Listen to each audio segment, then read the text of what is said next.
मित्रांनो, आपण 200 square feet जागेचा जो दिव्यांगांना 200 स्क्वेअर फीट जागा मिळते शासनाकडून, त्याबद्दल आपण माहिती सांगत आहेत. पण बरेच दिव्यांग बांधव म्हणतात, दादा आम्ही 5 वर्ष झाले, 2 वर्ष झाले आम्ही भांडत आहेत, आम्हाला भेटत नाहीये. माझे अशा दिव्यांग बांधवांना असं म्हणणं आहे, आपण आजपर्यंत किती दिव्यांग बांधवांना याबद्दल मदत केली.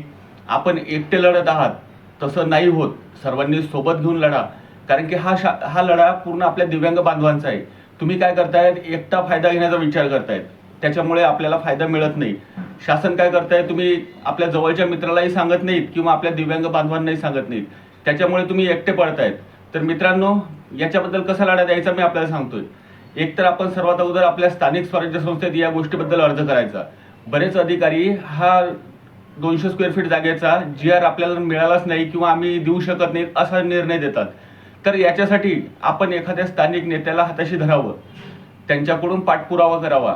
तरी पण अधिकारी ऐकत नसला तर मी अजून एक पर्याय सांगतो आपल्याला. आपण लोकशाहीत राहतो, आपल्याला तेवढे अधिकार शासनाने दिलेले आहेत, आपल्या संविधानाने तेवढे अधिकार दिलेले आहेत की आपण त्याला जाब विचारू शकतो. आपण त्या माहितीचा पाठपुरावा करावा. 1-2 माहिती अधिकार टाकावेत की तुम्ही आतापर्यंत किती लोकांना दिले तर का दिले, त्यांचे डॉक्युमेंट कोणते होते आपण ते चेक करू शकतो. नाही दिले तर का बरं देत नाहीत. अशी जागा कुठं असली तर आपण लक्ष ठेवावे, ती जागा आपण स्वतः शोधून काढावी. असं नाही, दिव्यांग बांधव भरपूर आहेत.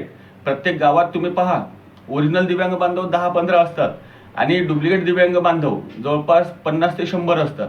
याच्यात काय होते, लोक फायदा घेतात पण ओरिजिनल दिव्यांगांपर्यंत हा माहिती पोहोचूच देत नाहीत.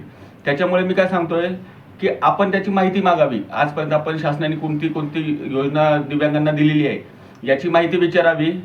अजून काही अडचण आल्यास कमेंट करून नक्की विचारावी.